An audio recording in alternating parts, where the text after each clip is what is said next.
Lucas capítulo 5, do versículo 17 até o versículo 26, é o texto que nós vamos tratar essa noite. Então eu queria ler com você e depois a gente vai conversar um pouquinho sobre esse texto. Então Lucas capítulo 5, versículo 17 em diante. No seu boletim você tem a mesma versão que eu estou usando aqui, que é a versão NVI. Diz assim: certo dia, quando ele, Jesus, ensinava, estavam sentados ali fariseus e mestres da lei, procedentes de todos os povoados da Galileia, da Judéia e de Jerusalém. E o poder do Senhor estava com ele para curar os doentes. Vieram alguns homens trazendo um paralítico numa maca e tentaram fazê-lo entrar na casa para colocá-lo diante de Jesus. Não conseguindo fazer isso por causa da multidão, subiram ao terraço e o baixaram em sua maca, através de uma abertura, até o meio da multidão, bem em frente de Jesus. Vendo a fé que eles tinham, Jesus disse: homem, os seus pecados estão perdoados. Os fariseus e os mestres da lei começaram a pensar: quem é este que blasfema? Quem pode perdoar pecados a não ser somente Deus? Jesus, sabendo o que eles estavam pensando, perguntou: por que vocês estão pensando assim? Que é mais fácil dizer: os seus pecados estão perdoados, ou levante-se e ande? Mas para que vocês saibam que o Filho do Homem tem na terra autoridade para perdoar pecados, disse ao paralítico: eu lhe digo, levante-se, pegue a sua maca e vá para casa. Imediatamente ele se levantou na frente deles, pegou a maca em que estivera deitado e foi para casa louvando a Deus. Todos ficaram atônitos e glorificavam a Deus, e cheios de temor diziam: hoje vimos coisas extraordinárias. Glória a Deus. Nós já lidamos com esse texto num outro momento.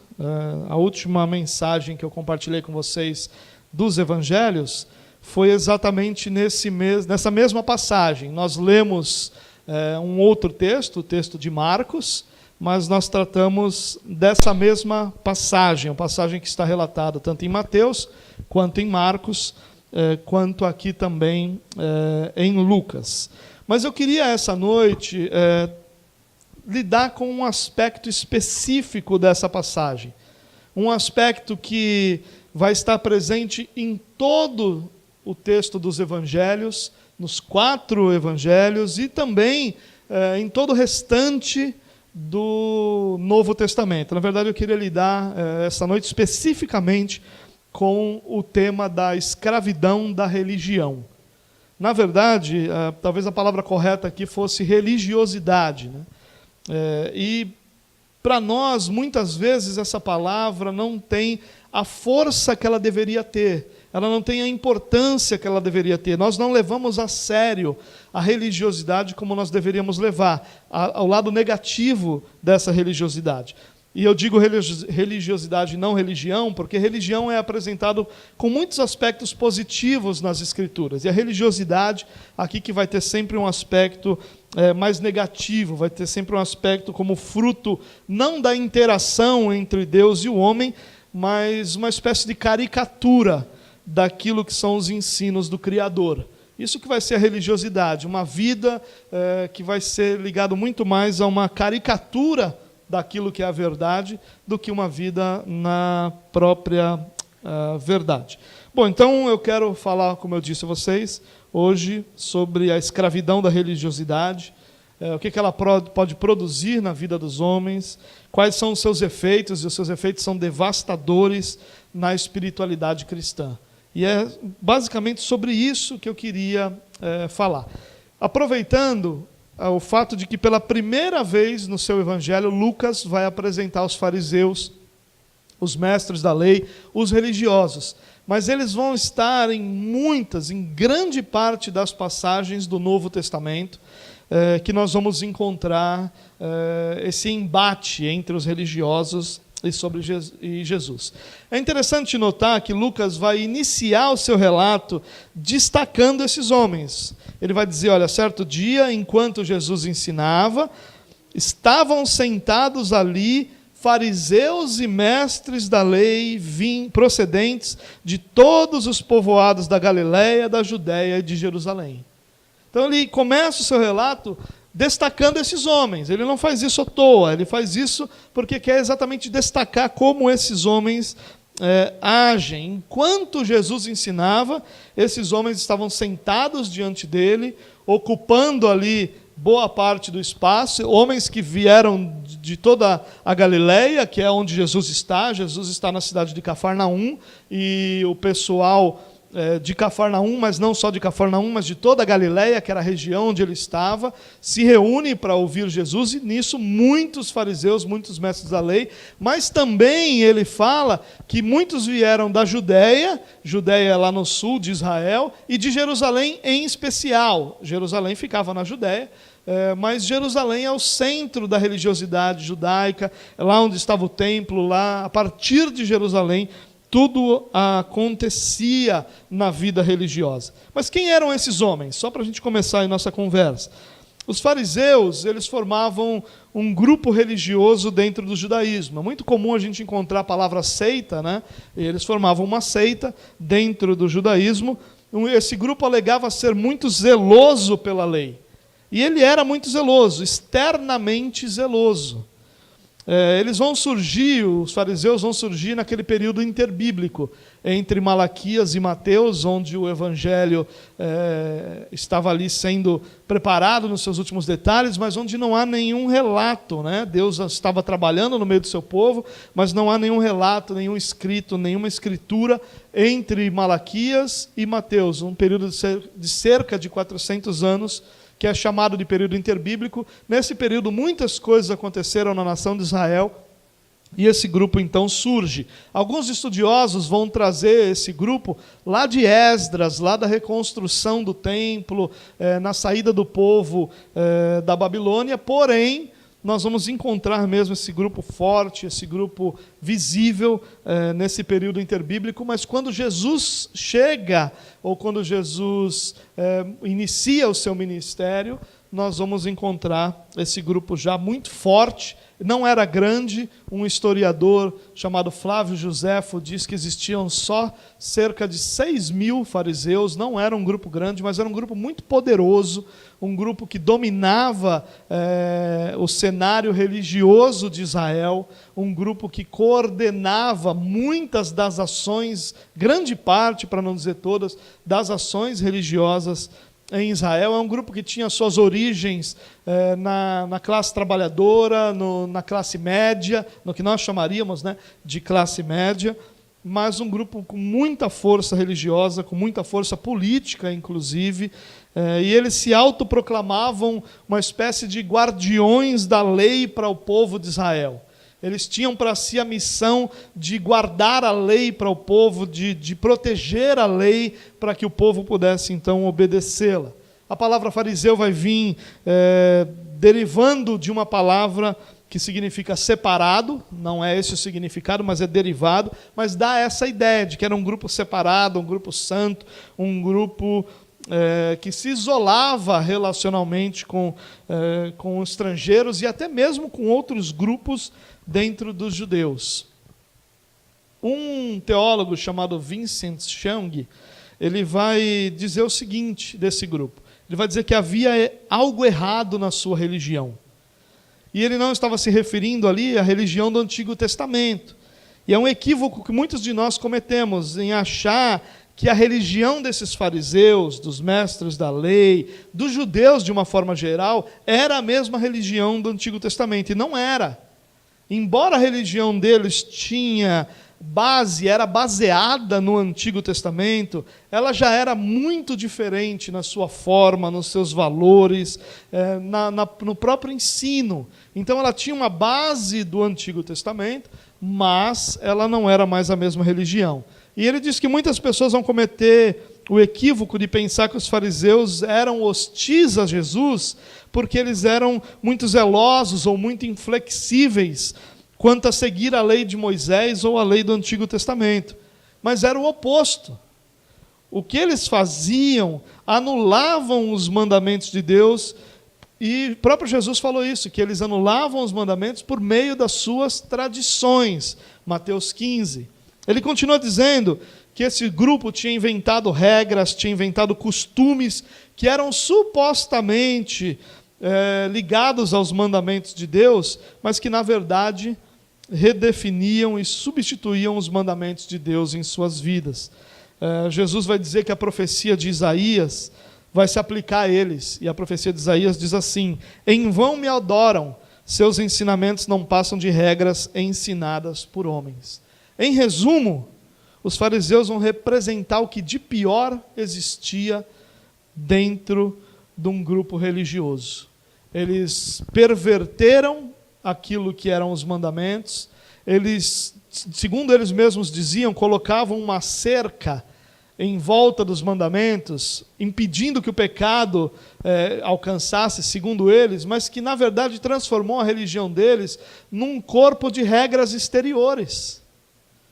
Eles só fizeram isso. Então eles diziam que, olha, a lei diz tal coisa, nós vamos proteger. Antes de chegar lá, nós vamos proteger. Então, por exemplo, a lei dizia que nenhum daqueles que fazia parte do povo de Deus deveria falar o nome de Deus em vão, dizer o nome de Deus em vão. Isso era o que eles faziam.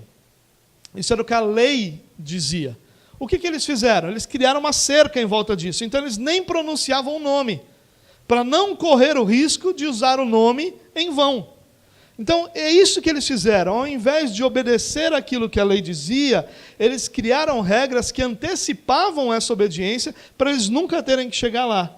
E, dessa forma, eles transformaram aquilo que era a religião do Antigo Testamento, ou a lei de Moisés, num punhado de regras a serem obedecidos, num conjunto de rituais externos, numa vida que não tinha nenhuma espiritualidade, mas que era repleta apenas de atitudes exteriores. Não que as atitudes exteriores sejam ruins, não é isso. Mas as atitudes exteriores, elas só têm valor, segundo o próprio Jesus, quando elas provêm de um coração que deseja obedecer a Deus. Não de um coração que está simplesmente cumprindo o ritual da lei sem se importar com o princípio por trás desse ritual, sem se importar com os valores que estão por trás desses ensinos e dessas ordenanças que Jesus estabeleceu. Bom, já os mestres da lei, também chamados de escribas ou de doutores da lei, dependendo do autor dos evangelhos, dependendo da tradução que a gente usa, eles eram uma espécie de intelectuais da época. Eles formavam um tipo de academia que se esforçava para monopolizar a interpretação bíblica e o ensino religioso em Israel. Eles não eram necessariamente ligados a um desses grupos religiosos, apesar que muitos deles eram fariseus, alguns deles eram saduceus, alguns deles eram sacerdotes. Lucas vai identificar alguns mestres da lei junto com os sacerdotes, mas eles eram um grupo à parte, um grupo de intelectuais. Então, eles eram aquele grupo que pensava a lei, que interpretava a lei, que ensinava a lei. E isso não é necessariamente ruim, é muito positivo para o povo. O problema é quando eles monopolizavam esse ensino e só o que eles ensinavam era verdadeiro e só o que eles ensinavam era correto, e eles rejeitavam qualquer outra leitura das Escrituras, mesmo que se provasse verdadeira, eles rejeitavam porque eles monopolizavam essa verdade. Bom, como eu disse, meu foco hoje é na escravidão da religiosidade, que ela produz em todos que abraçam essa religiosidade. E por isso eu queria mostrar para vocês algumas características nesse texto de um religioso, ou desses religiosos, na expectativa de que a gente possa perceber duas coisas. Primeiro, que esses religiosos não eram uma exclusividade da época de Jesus. A escravidão da religiosidade é um perigo que abraça todos aqueles que se aproximam de Jesus, que se aproximam de Deus, que se aproximam das Escrituras. Todas essas pessoas, elas incorrem no perigo de se tornarem escravos da religiosidade ao invés de se tornarem pessoas que cultivam a sua espiritualidade. Então essa é a minha primeira intenção, que a gente perceba esse perigo diante de nós. Minha segunda intenção é que a gente possa olhar para dentro de nós, que a gente possa olhar cada um para a nossa própria realidade, para a nossa própria vida, de forma que a gente consiga criar mecanismos para nos proteger dessa religiosidade, porque talvez ainda você não tenha percebido, mas você não vai encontrar Jesus sendo duro, e duro, quando eu digo duro, é rejeitando pecadores, prostitutas, publicanos, que eram inimigos, cobradores de impostos, inimigos do povo de Israel. Você não vai encontrá-lo rejeitando pessoas que não criam, ou que criam de uma forma completamente deturpada nesse sentido de quem ele era. Mas você vai encontrar Jesus rejeitando, combatendo. Jesus não vai combater publicanos, não vai combater prostitutas, não vai combater aqueles que não criam nele, mas vai combater os religiosos. Então, esse tema e esse assunto é tão sério, deveria ser tão sério para nós. Nós deveríamos constantemente estar em busca de vencer toda essa religiosidade na nossa vida, que talvez esse lembrete do que esses homens eram e fizeram possa ser importante para nós nesse alvo. Jesus, de novo, combateu enfaticamente, proativamente. Jesus faz um discurso em Mateus 23 contra a hipocrisia dos religiosos, contra o fato desses religiosos terem um discurso que era que se encaixava com a verdade de Deus, mas terem uma prática completamente alheia a exatamente esse discurso que eles tinham. E ele vai chamá-los de hipócritas, vai chamá-los de raça de víboras. Jesus nunca chamou uma prostituta de víbora, nunca chamou uma prostituta com um termo tão pesado quanto raça de víboras, quanto hipócrita, quantos cegos. Ele diz que esses homens, que os religiosos são cegos guiando outros cegos. Em outras palavras, a religiosidade é o maior impeditivo que existe para que um cristão viva a vida que o Novo Testamento, que o Evangelho, que a própria presença do Espírito Santo propõe para nós. Ao nos tornarmos religiosos ou abraçarmos características dessa religiosidade, nós vamos estar abraçando essa realidade que Jesus combateu, ou seja, nós vamos caminhar em direção oposta àquilo que é a direção do Senhor para a nossa vida. Aqui não tem a ver sobre crer ou não crer. É claro, esses homens não criam, muitos deles nunca creram. Alguns fariseus, saduceus, sacerdotes, são apresentados como homens que vieram a crer. Mas aqui não é isso que está em foco. O que está em foco é se nós estamos desenvolvendo a nossa espiritualidade ou se nós estamos abraçando uma religiosidade. Se em nosso dia a dia nós estamos fomentando espiritualidade em nós, em nossa casa e ao nosso redor, ou se nós estamos produzindo ao nosso redor e em nós mesmos pessoas religiosas, pessoas com um exterior quase que perfeito, mas sem que isso seja produzido por um coração que se relaciona com o Senhor. É esse o sentido do que eu quero compartilhar com você. O alvo que eu quero alcançar com você hoje é esse, de nós olharmos para nós e de nós vencermos essas barreiras religiosas para que nós possamos caminhar diariamente em direção a uma espiritualidade sadia, saudável, que vai não só produzir resultados práticos, mas que vai produzir amadurecimento em nós e que vai desenvolver a nossa vida. No versículo 17, como nós já lemos, diz que Jesus estava ensinando e que os fariseus estavam ali sentados, fariseus, mestres da lei, vindo de todos os lugares.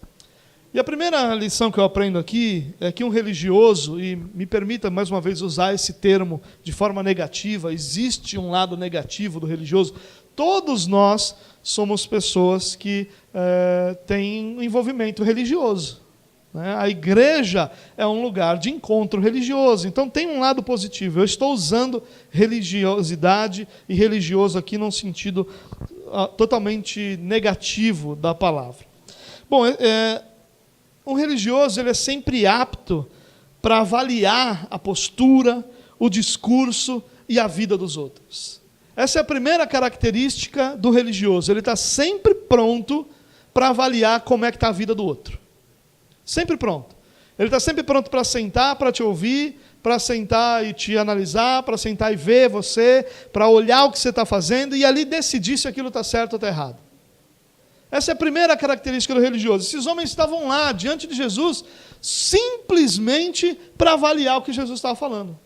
Simplesmente para julgar se o que Jesus estava dizendo era correto ou não. Para julgar se o que Jesus estava fazendo era ensinar algo verdadeiro ou não. Essa era a única razão. Eles não tinham nenhuma intenção de aprender de Jesus. Eles não tinham nenhuma intenção em crescer, em serem amadurecidos, em serem edificados. Eles queriam exclusivamente analisar Jesus, avaliar Jesus e decidir ali se a vida de Jesus estava de acordo com aquilo que eles tinham como a verdade absoluta para a vida deles. Em outras palavras, eles estavam lá só para avaliar se e aprovar ou não o ensino de Jesus. Um religioso nunca está diante de Jesus para ouvi-lo. Um religioso nunca vai para diante de Jesus para aprender dele. O religioso ele sempre vai para avaliar se aquele ensino se adequa à sua maneira de pensar. A maior prova disso, irmãos, é a quantidade de cristãos que existem hoje em nosso país que rejeitam doutrinas claras das Escrituras, porque elas são contrárias àquilo que eles acham. E quando você vai conversar com muitos desses cristãos, e você diz, olha, mas o que está escrito é isso. A resposta deles não é uma submissão ao que está escrito, mas a resposta deles é um não concordo, ou eu não vejo dessa forma, eu não penso assim. Como se o que eu vejo, o que eu penso, o que eu acho, tivesse qualquer relevância diante das Escrituras. Não tem.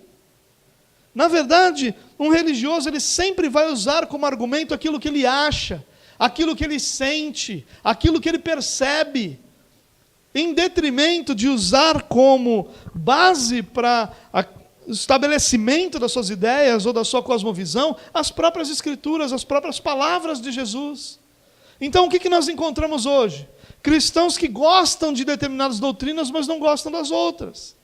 Cristãos que gostam de determinadas partes das Escrituras, mas não gostam das outras.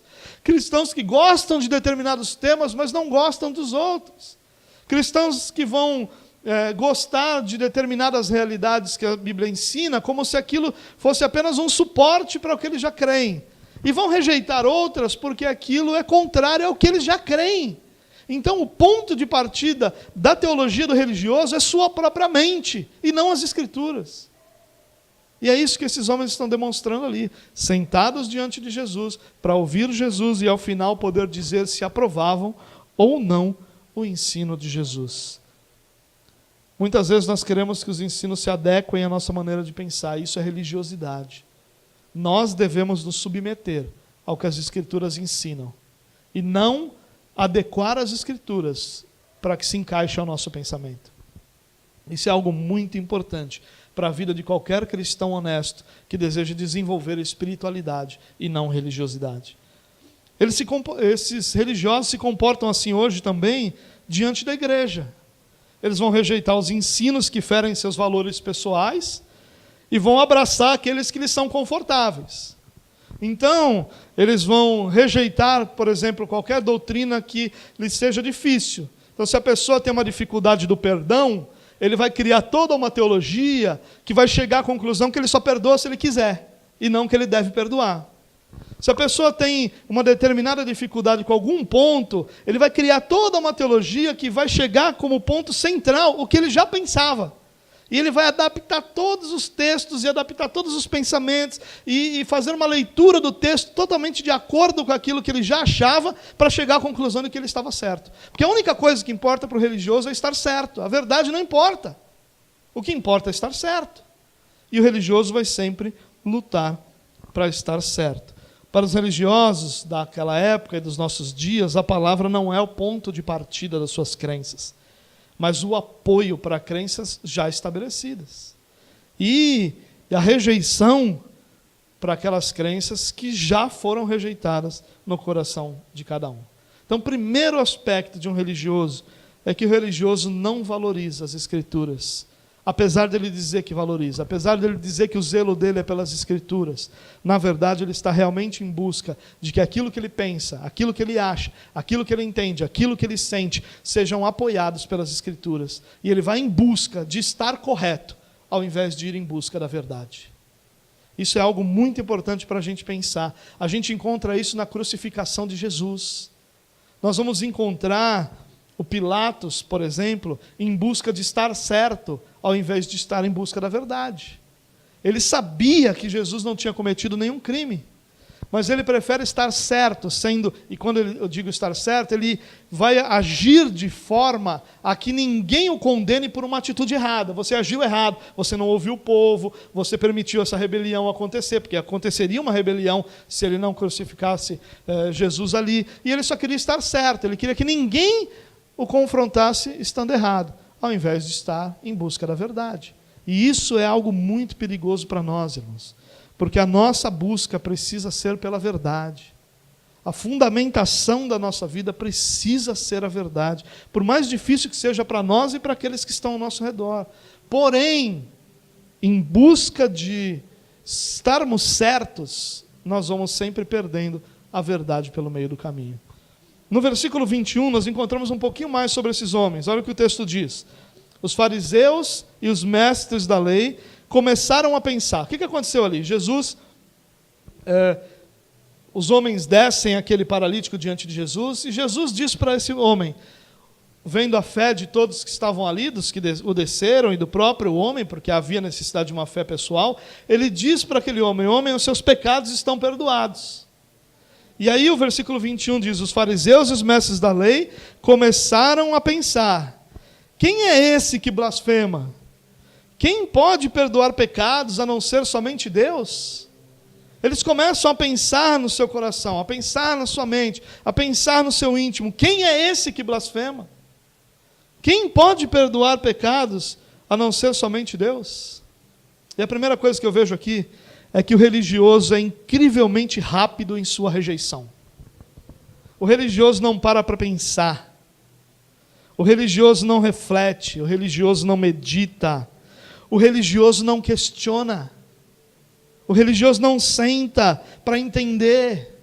O religioso simplesmente decidiu o que é e o que não é.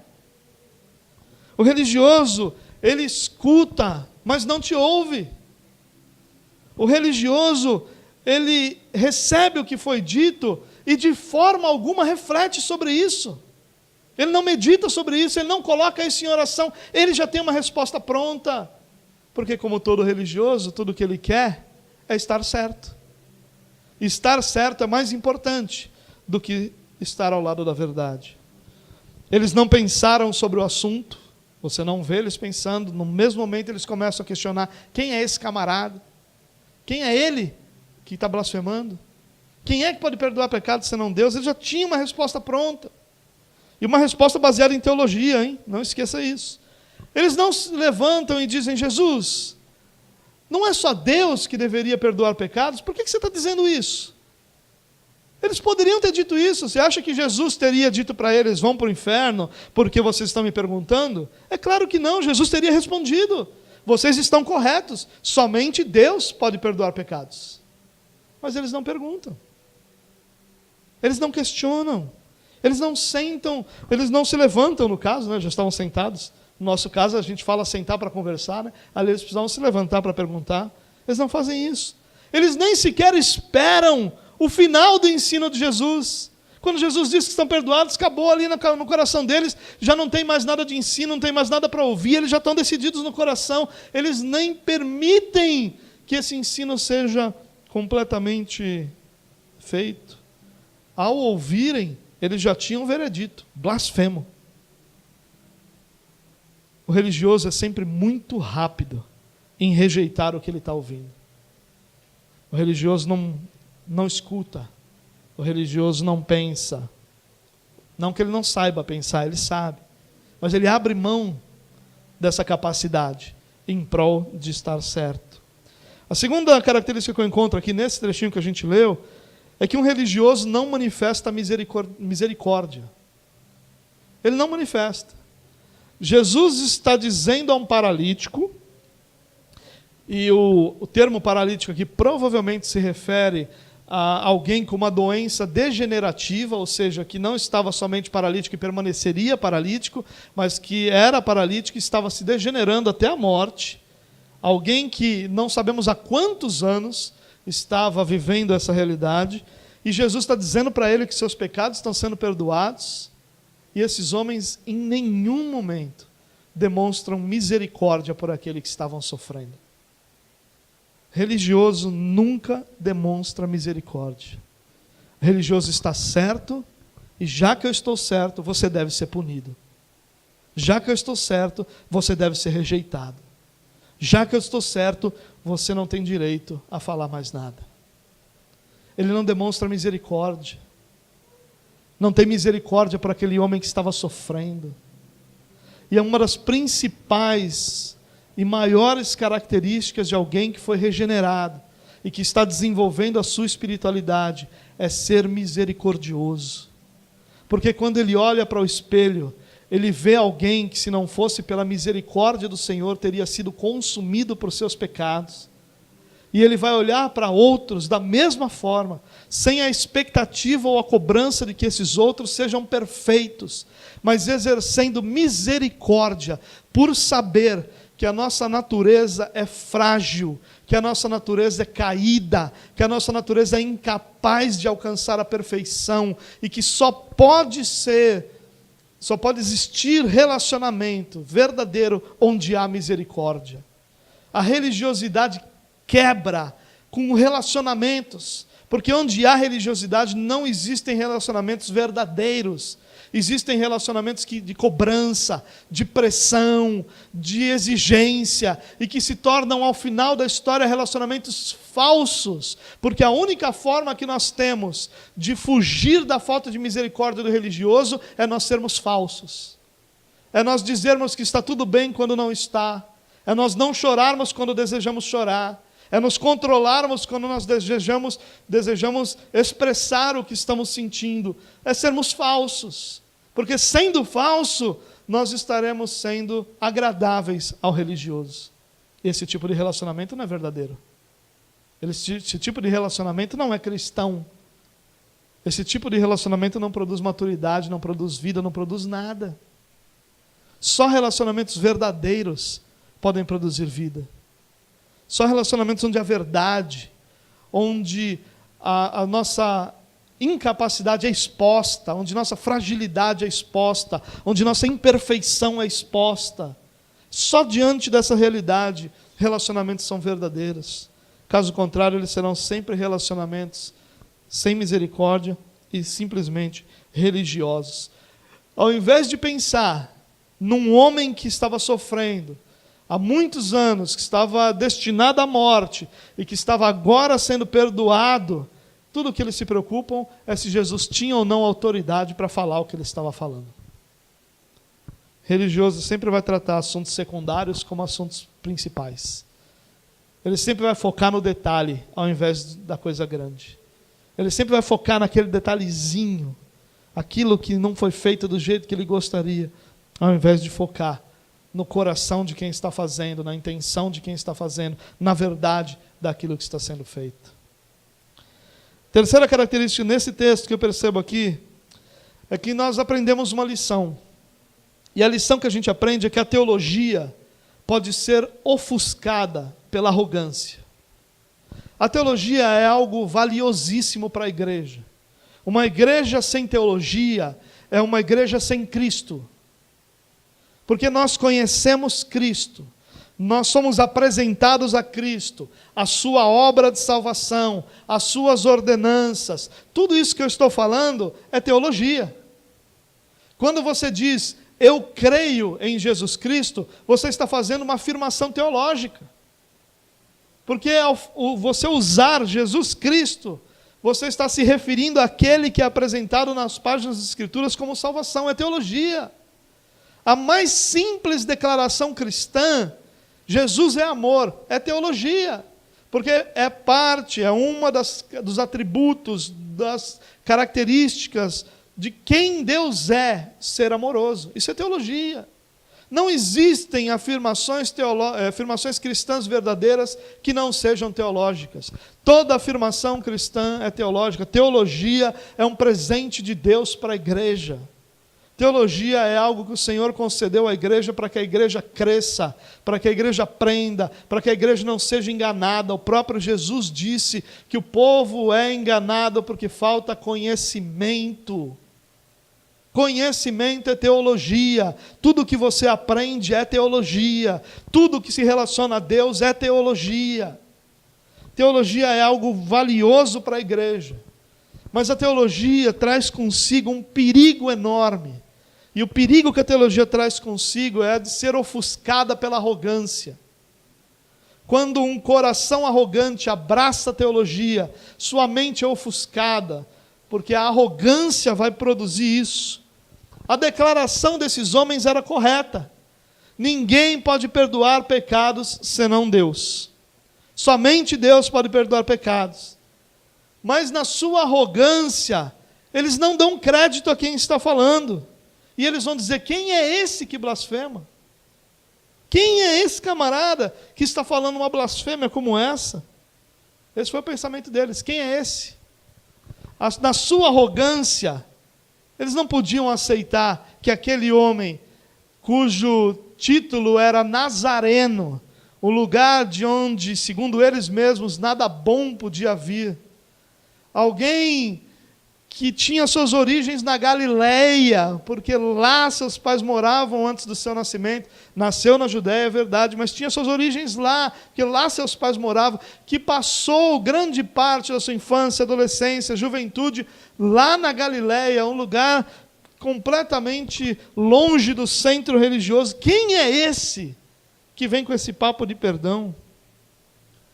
Por isso que, em outro momento, Jesus vai dizer que o religioso é um cego espiritual, porque ele nunca vai enxergar Jesus diante de si.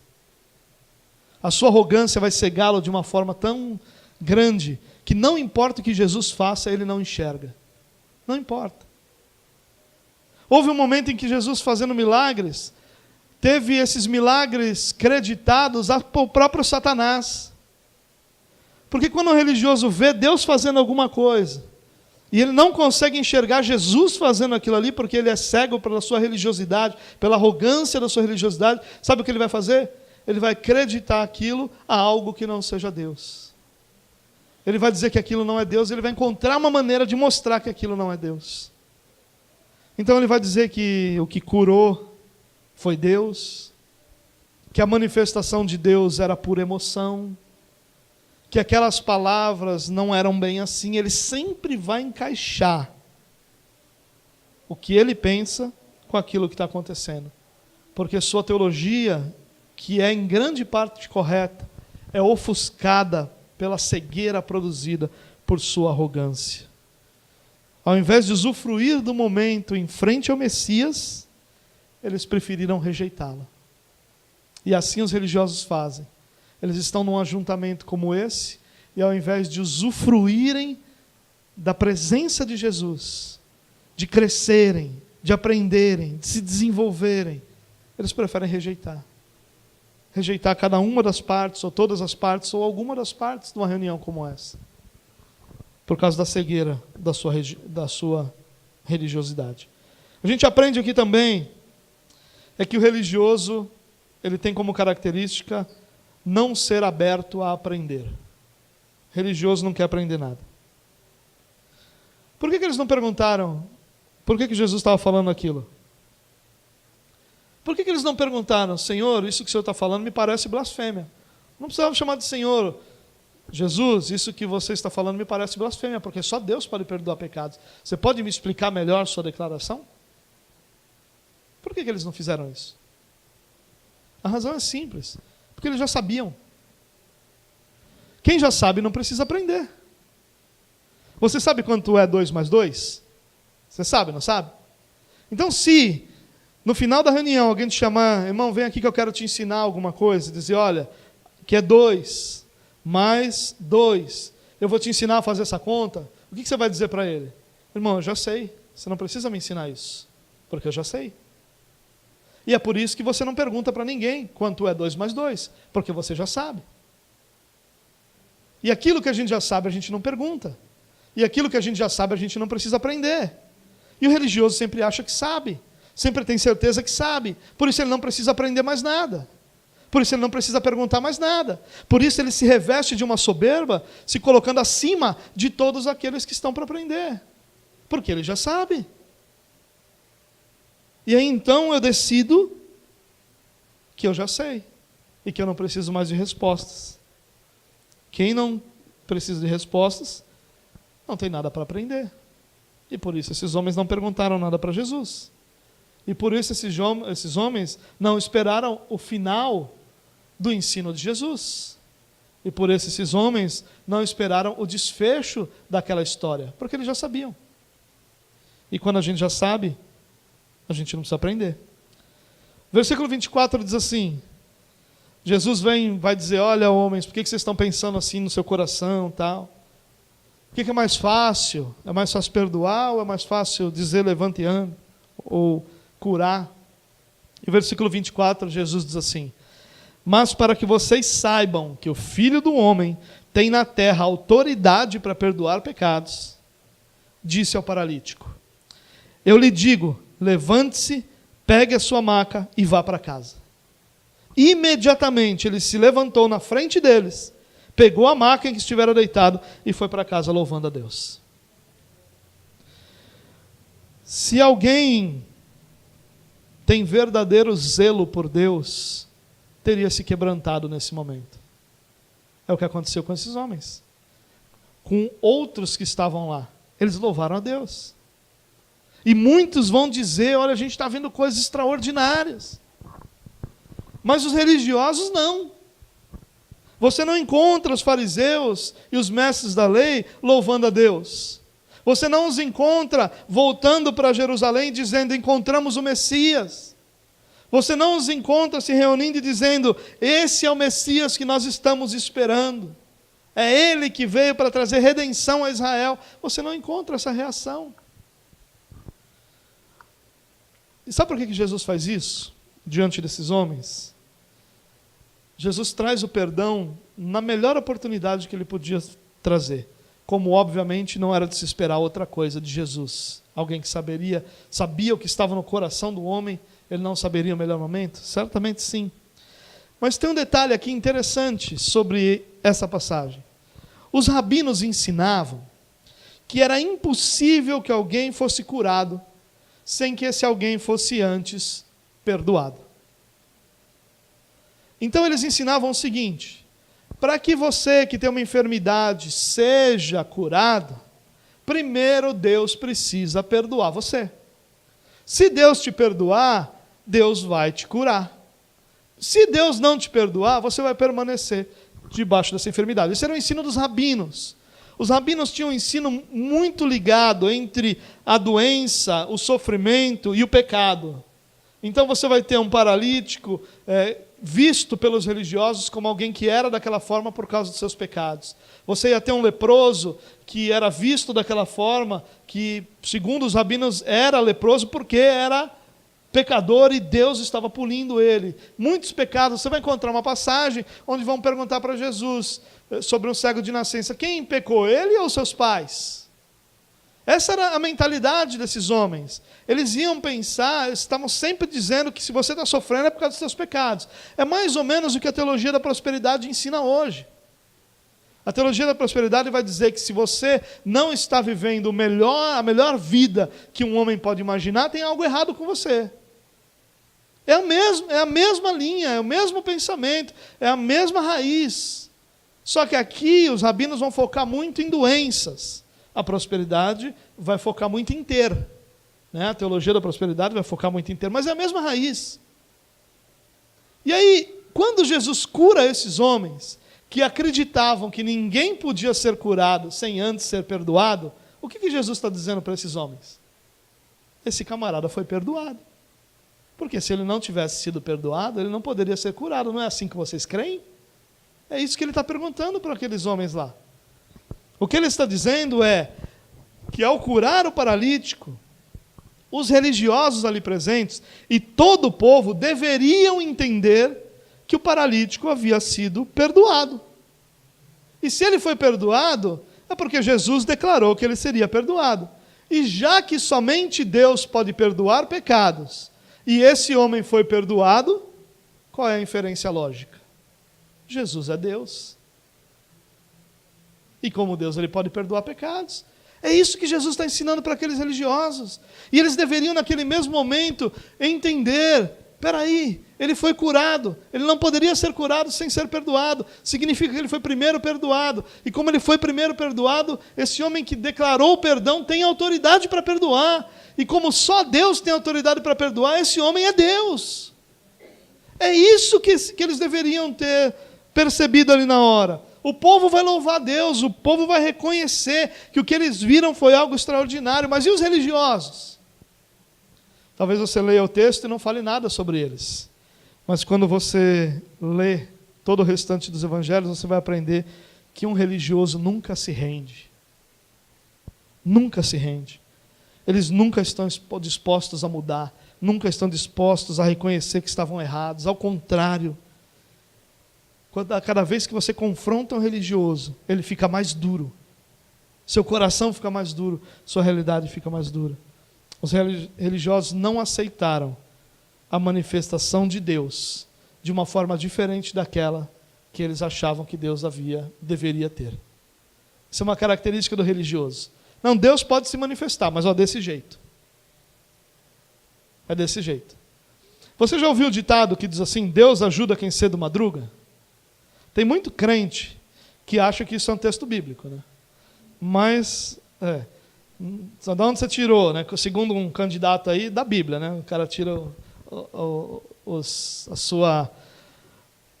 seus pensamentos. Bom, se você crê que Deus ajuda quem cedo madruga, quando Deus ajudar o cara que acorda meio-dia, sabe o que vai acontecer com você? Você vai se revoltar contra Deus. A sua oração vai ser assim: Senhor, eu não aceito, eu acordo cedo todo dia, estou passando por isso. O vagabundo lá acorda meio-dia, o Senhor abençoou. Talvez você já tenha feito oração assim. Isso é uma expressão de religiosidade. Isso é uma expressão de que o religioso só aceita a manifestação de Deus se ela for do jeito que ele acha que deve ser. Aí sim, aí é Deus. Mas se Deus, na sua soberania, poder e infinita superioridade de entendimento, decidir fazer de outra forma, ai do Senhor. Senhor, vem cá, senta aqui que eu vou te ensinar a ser Deus. O senhor não sabe. Aquele irmãozinho, ele é dizimista. O senhor está pisando na bola quando o senhor não está trazendo grande prosperidade para ele. Por favor, Deus, faz o que tem que ser feito do jeito certo. Tem que te ensinar agora. É claro que ninguém diria isso nessas palavras, mas a gente diz, quando a gente diz: eu não aceito isso, Senhor, porque eu faço isso, isso e isso, e eu não aceito isso sobre a minha vida. Quem diz que o que você faz é que determina o que acontece na sua vida? Quem disse isso para você?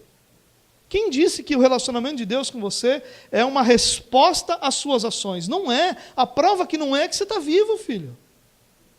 Se Deus somente respondesse ao que nós fizéssemos, todos nós estávamos mortos, fulminados pela justiça santa e perfeita do nosso Deus. É claro, ninguém aqui está querendo dizer que não existe a lei da semeadura, que Jesus não ensinou. A palavra de Deus ensina essa questão de semear, de colher, é claro que isso é real. Mas a lei da semeadura também é uma expressão da graça de Deus. Porque ninguém planta uma semente e colhe uma semente. Nós plantamos uma semente e nós colhemos muito mais, nós colhemos os frutos de uma árvore que vem de uma semente.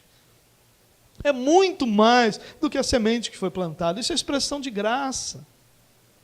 Nós plantamos, e a expressão da graça está em que todo o cultivo é feito até o plantio. Nós plantamos, mas dia após dia o próprio Senhor vai dando crescimento àquilo que nós plantamos. É a expressão da graça. Ninguém está dizendo que você deve acordar meio-dia. Não é isso. O que eu estou querendo dizer aqui é que Deus não se encaixa no seu padrão.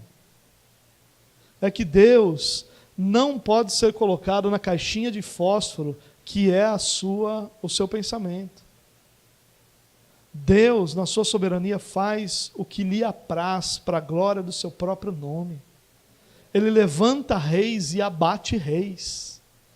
Ele atrai para si pessoas e ele rejeita de si pessoas. Ele traz a vida e ele tira a vida. O Senhor é soberano sobre todas as coisas. Não somos nós. Então, essa expressão de religiosidade de que Deus deve fazer assim, porque se não fizer assim não está certo, está errado, é uma expressão que aconteceu aqui. Não era assim que Jesus devia ter feito, falado, estão perdoados seus pecados. Ele talvez tivesse feito uma oração e dito, se o Senhor do céu quiser perdoar. Mas você não, Jesus, não é dessa forma que Deus trabalha. Os religiosos foram os maiores opositores de Cristo ao longo de todo o seu ministério. Se você fizer uma leitura superficial de qualquer um dos 4 evangelhos, você vai perceber que a maior oposição que Jesus enfrentou foi dos religiosos. Foram esses homens com essas características que eu acabei de dizer, que enfrentavam Jesus constantemente. Ele foi perseguido, denegrido, acusado, compararam ele a Satanás e por fim o mataram. Na sua busca por estarem certos, eles mataram o rei da vida. Olha o absurdo que uma religiosidade pode produzir. Olha o absurdo, olha como a religiosidade pode eliminar completamente qualquer resquício da presença de Deus na vida do religioso, a ponto de que o autor da vida fosse morto por uma manifestação ou uma realidade produzida pelos religiosos. Mas o que fazer? E é com isso que eu quero terminar, porque eu não vim aqui dizer para você o que é ser um religioso.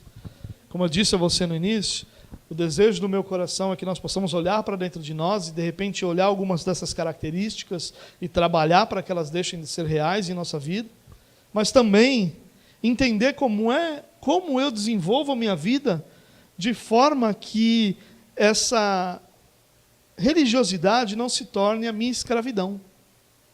Não se torne a escravidão do meu estilo de vida. Tem homens salvos e escravizados pela religiosidade. Assim como tem homens não salvos, escravos pela religiosidade. Não é a salvação que vai definir se eu tenho uma espiritualidade saudável ou não. É a maneira como eu me relaciono após a minha conversão com o meu próprio Deus é que vai desenvolver essa realidade. O que eu faço então?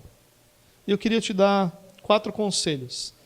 Você não pediu nenhum deles, mas as Escrituras nos dão esses conselhos, e eu queria compartilhá-los com você, na esperança de que você não seja um religioso que já tenha todas as respostas, e possa pensar um pouco sobre isso, e pensando sobre isso, colocar essas realidades em prática na sua vida.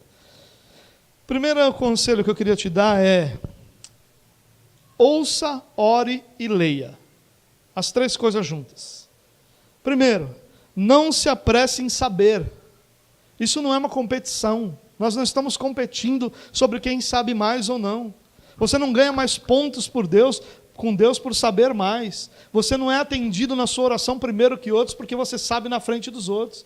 Isso aqui não é uma escola onde um professor pergunta e alguém levanta a mão e fala na frente e ganha um ponto porque falou primeiro. Não é essa a nossa realidade espiritual. Cada um de nós tem um aspecto pessoal, individual, único diante de Deus, e Deus vai desenvolver a nossa vida, de cada um de nós, no ritmo que cada um de nós consegue suportar e receber melhor. Não se enganem com isso.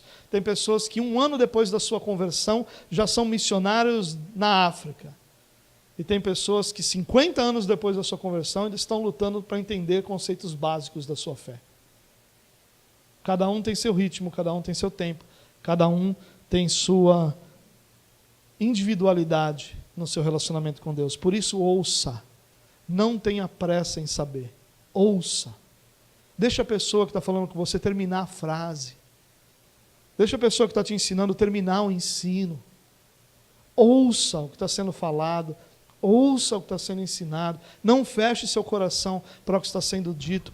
Ouça tudo e retenha o bem. Como é que você pode reter o bem se você não ouviu tudo?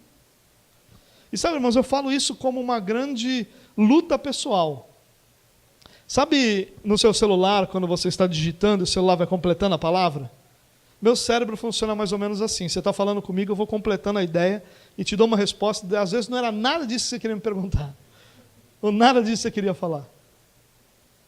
Isso é uma característica de todos nós. E é algo que a gente precisa lutar contra. Ouça. Ouça. Pense sobre aquilo. Então eu disse, ouça, ore e leia. Ouviu. Se aquilo está no seu coração causando incômodo com relação a é ou não é, ore. A única coisa que traz paz ao nosso coração é a oração. A única forma que nós temos de vencer as realidades prévias que existem no nosso coração é através da oração, porque a oração é a atitude prática de nos rendermos diante daquele que sabe todas as coisas. Eu não estou dizendo para que você ore por uma revelação, para que um anjo apareça e te diga a verdade. Ore para que o teu coração se acalme diante daquele incômodo e que você possa descobrir a verdade diante de Deus. Em terceiro lugar, leia. Como é que você quer saber a verdade se você não lê? Postagem de Instagram, irmão, não é Bíblia. São muito legais as frases que nós vemos nas redes sociais, mas elas não são Bíblia. Como é que nós podemos conhecer a verdade de Deus se nós rejeitamos as Escrituras?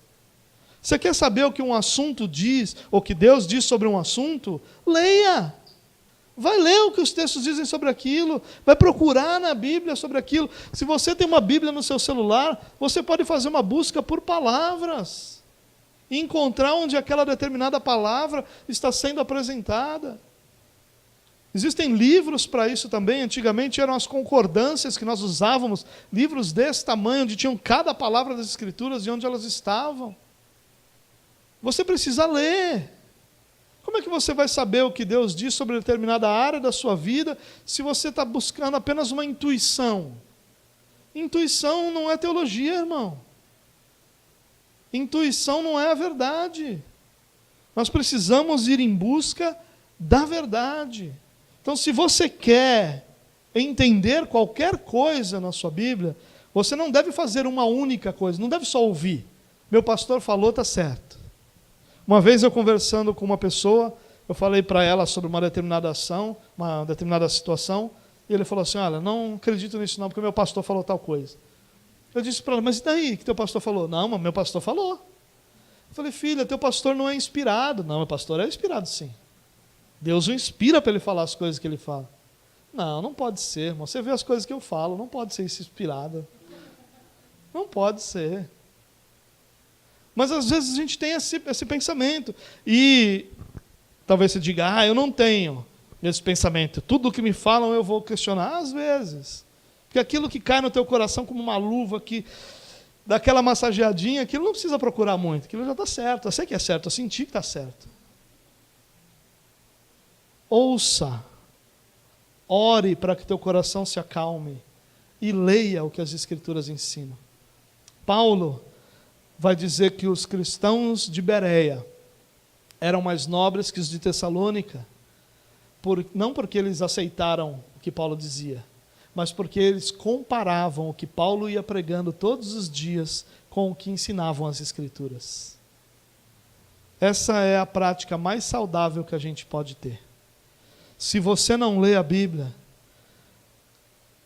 ou você é ensinado pelo teu coração enganoso, ou você é ensinado por uma pessoa imperfeita. De qualquer forma, há um risco de você não ter toda a verdade. Há um grande risco. Ainda que a pessoa imperfeita que te ensine tenha muito zelo, ela não sabe todas as coisas. E ainda que teu coração enganoso não te engane por algum momento, ele vai te enganar mais do que não vai te enganar. Por isso, ore, ouça, ore e leia. E assim você vai estar protegido. Não se apresse em saber, não confie na sua percepção e confronte tudo com as Escrituras. Tudo. Não importa qual seja o título, não importa qual seja a fama, não importa qual seja a grandeza que determinada pessoa tenha. Compare tudo com as Escrituras. Segundo conselho que eu quero te dar: viva sola Scriptura. A gente fala tanto disso. Sola Scriptura é talvez o primeiro termo cunhado na Reforma Protestante. Ele vai ser cunhado em toda a Reforma, mas em especial aquele momento em que Lutero é confrontado diante de um grupo de religiosos e de políticos e pedem a ele para que ele negue tudo aquilo que ele havia escrito. E aí então ele faz um discurso separando suas obras por partes e tal, mas ele diz o seguinte, ele diz: olha, eu não posso negar nada do que eu escrevi, não vou, a não ser que eu seja convencido pelas Escrituras, ou pela razão comum. Que para Lutero, alguma coisa que se encaixava dentro da razão comum era algo que estaria ensinado nas Escrituras, senão nunca seria razão comum. Mas ele vai dizer: olha, a não ser que eu seja instruído pelas Escrituras. Se você não quer ser um religioso, meu irmão, você tem que viver sola Scriptura. O fundamento da sua fé precisa ser as Escrituras. O fundamento não pode ser o que a gente acha, não pode ser o que a gente pensa, não pode ser o que a gente deseja, não pode ser o que a gente gosta, não pode ser qualquer outra coisa, precisam ser as Escrituras. E ainda assim, não vai ser perfeito, porque a nossa interpretação das Escrituras nem sempre é perfeita. Mas a única forma que você tem de não se tornar um religioso é você ser instruído pelas Escrituras e não pelos conceitos que a igreja, que as pessoas e que a religião estabelece. Ame as Escrituras, meu. Ame as Escrituras. Tenha paixão por elas. Ame as Escrituras tanto quanto você ama as coisas mais importantes da sua vida. Tanto quanto você ama as séries que você assiste, os livros que você lê, as músicas que você ouve. Ame as Escrituras, porque elas são a voz viva de Deus para todos os seus filhos. Terceiro conselho: olhe para o seu interior. Olhar para o exterior é fácil, nosso e de outras pessoas. Olhar para o nosso interior é mais difícil. A religiosidade e a espiritualidade são muito parecidos exteriormente, muito parecidos. Você vai ter a mesma atitude final, você vai ter o mesmo resultado final. E a religiosidade vai produzir uma suposta piedade, assim como a espiritualidade vai produzir piedade. E o efeito daquilo, ou melhor, a visão daquilo pelas pessoas que enxergam você é o mesmo. É por isso que é fácil ser religioso, porque da religiosidade você ignora o tratar do seu coração e você expõe o mesmo resultado daquele que lutou contra o seu espírito, contra a sua carne, contra a sua natureza pecaminosa para chegar naquele resultado. Então, você vai ter o mesmo discurso, o discurso de amor, só que esse discurso vem de um coração que ama. Outro, esse discurso vem de um coração que sabe que ele tem que dizer aquilo. Mas o discurso é o mesmo. Os fariseus se intitulavam como zelosos pela lei. E Jesus vai dizer que, ao invés de zelosos, eles haviam corrompido a lei. E tudo o que eles faziam era mandamentos de homens, ao invés de ser a lei de Deus. Mas o resultado era o mesmo.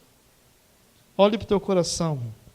Seja honesto com as suas motivações. Seja honesto com as suas razões. Você talvez engane pessoas ao seu redor, você talvez engane a si mesmo, mas religiosidade só produz morte.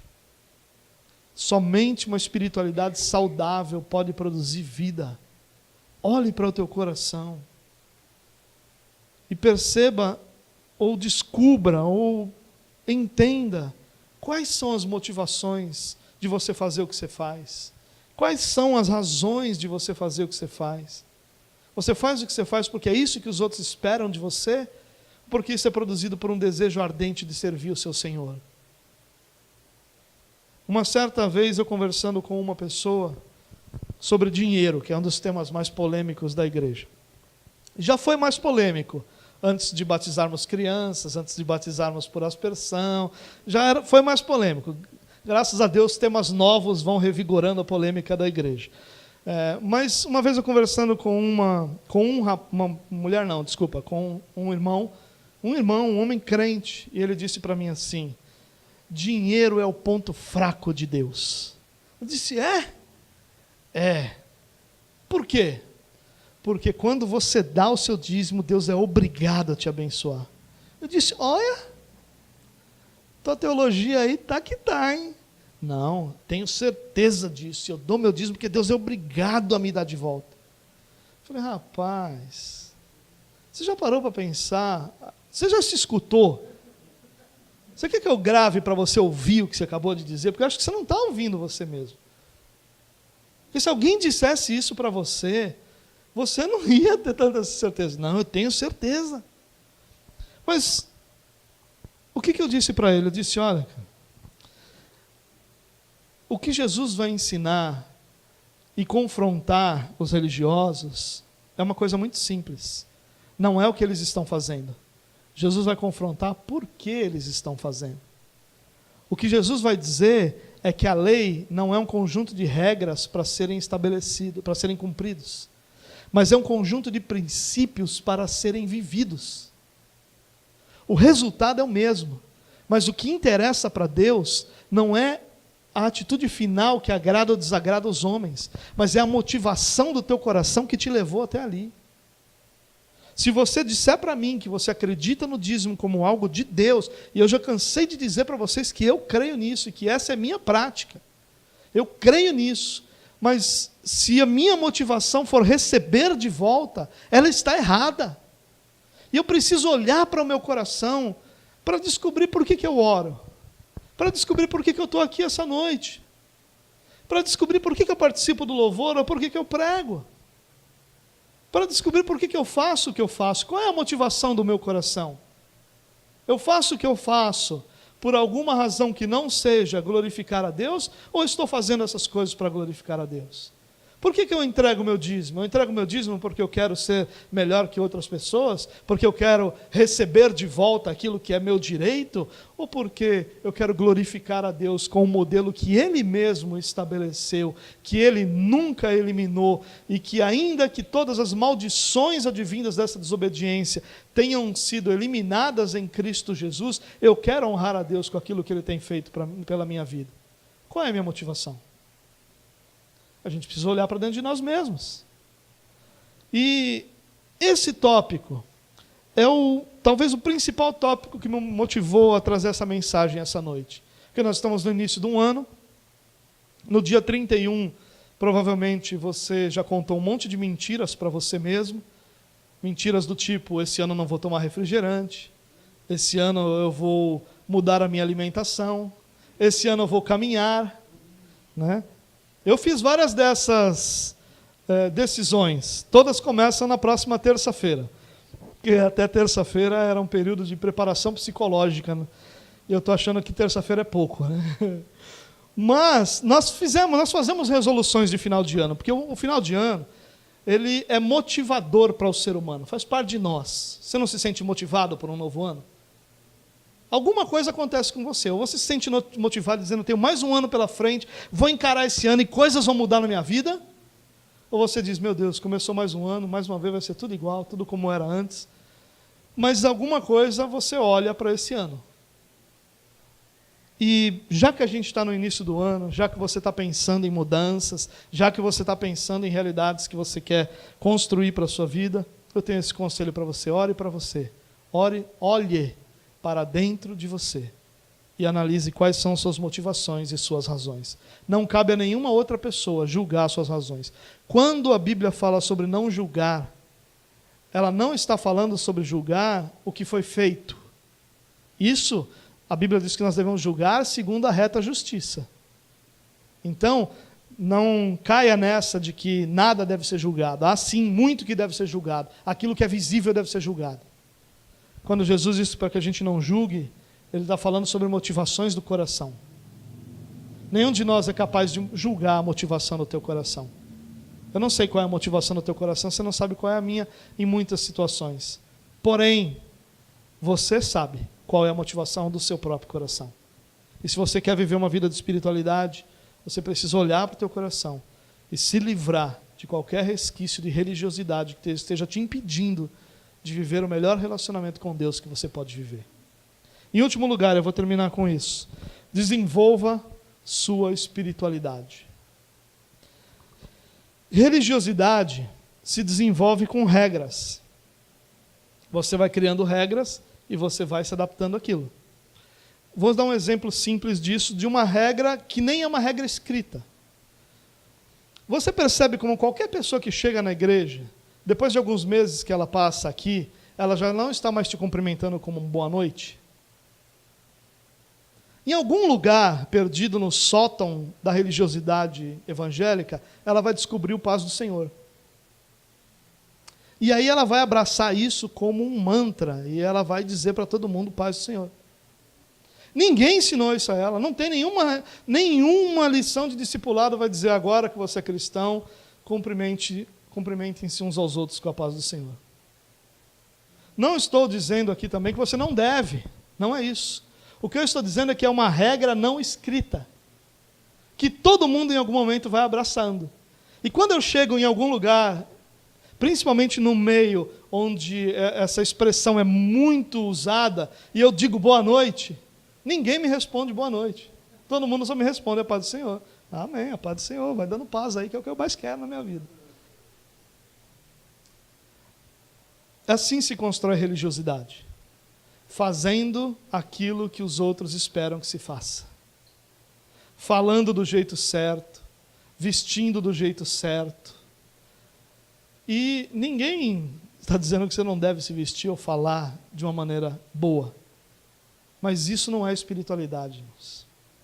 Essas são convenções que nós estabelecemos, às vezes, de forma invisível, para o nosso convívio. Não tem nada a ver com espiritualidade. Nada a ver. Se você fala boa noite, paz do Senhor, ou graça e paz, é a mesma coisa.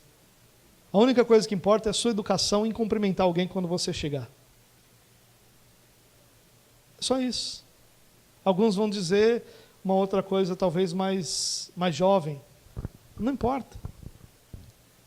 O que importa é que nós só construímos religiosidade com regras. Algumas claras, outras invisíveis, mas são regras. Agora, nós vamos ter também rituais, certezas humanas, mas a espiritualidade, ela só vai ser fruto de relacionamento pessoal com o nosso Salvador. Não se desenvolve espiritualidade sem que se haja um relacionamento pessoal com Cristo. É por isso que nós vamos ver pessoas que conhecem a palavra fazendo coisas absurdas. E nós vamos nos espantar dizendo, poxa, mas fulano conhece a palavra, como é que ela tomou uma decisão dessa? Como é que ele tomou uma decisão dessa? É simples. Conhecer aquilo que está sendo ensinado não é sinônimo de um relacionamento com o seu Salvador. O conhecimento, ele é o ponto de partida para o relacionamento. Mas é o relacionamento que desenvolve espiritualidade, que é a prática do ensino. A espiritualidade nada mais é do que uma realidade que te permite praticar o que você aprendeu. Você pode ter aprendido, mas não pratica. E essa prática só vai ser produzida através de um relacionamento com o teu Salvador. É diante de Jesus que nossa vida é mudada. Essa é uma lição desse texto. As pessoas levam o homem a Jesus porque é diante de Jesus que a vida dele é mudada. Não é diante de mais nada. Não haja como se as coisas estivessem todas resolvidas. Vá a Jesus em busca da sua espiritualidade, irmão. Vá a Jesus em busca do seu crescimento espiritual. Vá a Jesus em busca de um relacionamento verdadeiro, honesto, vivo com aquele que te resgatou. Valorize aquilo que eleva a sua espiritualidade. Desenvolver nossa espiritualidade é uma ação proativa. Você não vai ficar sentado na sua casa, vai vir um anjo e vai dizer, olha, agora essa lição é a lição de hoje. Aí no dia seguinte vem o anjo para o segundo dia do discipulado. Não vai acontecer. Tem que ser proativo. Você precisa ir em direção ao que eleva a sua espiritualidade. Você precisa ir em direção à oração. Você não vai ter vontade de orar nunca. Nunca. Aliás, quase nunca. Porque quando a gente está desesperado, uma das coisas que a gente faz é orar. Mas dizer que você levanta da sua cama, meu Deus, que dia bonito, que vontade de falar com o meu Criador. Não vou nem tomar café da manhã hoje. Vou orar. Aí você vai dizer, eu não consigo, eu fico com dor de cabeça, não consigo nem sair de casa, não. Mas consegue sair sem orar. E aí diz para mim que tem um relacionamento com Deus. Irmão, tem misericórdia da inteligência de todos nós. Se nós não temos proatividade em direção à oração, se nós não temos proatividade em direção à leitura bíblica, em direção à comunhão com os santos, esses talvez sejam os 3 elementos mais importantes da nossa espiritualidade.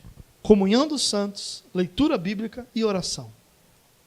Eu acho que uma pessoa que desenvolve essas 3 realidades é uma pessoa que tem uma espiritualidade saudável. Quem se esforça para estar em comunhão com seus irmãos, quem se esforça para orar, quem se esforça para ler, você pode ter certeza que essa pessoa vai desenvolver uma espiritualidade saudável. Um dia desses, um irmão disse para mim, pastor, mas eu fico com sono quando eu leio. Ou a letra é pequena. Eu falei, irmão, você percebeu que é tudo desculpa? Você fica com sono. Mas quando o seu time joga, e o jogo começa às 10 da noite e acaba à meia-noite, você assiste até o final. A série que você gosta, você está na maior expectativa do próximo capítulo.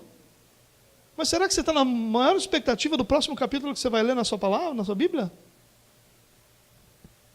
São só desculpas, irmãos, desculpas que nós damos para enganar a nós mesmos. Hoje você tem um aplicativo do celular que tem a Bíblia em áudio. Em vez de você colocar essas músicas miseráveis que você chama de música de crente, coloca a Bíblia para você ir lendo para o seu trabalho. Dá para fazer até download para você não gastar o miserável do 3G que você tem aí de 500 mega. Leia as Escrituras. São elas que nos revelam Jesus Cristo. Não é a música, meu irmão. Não é a música.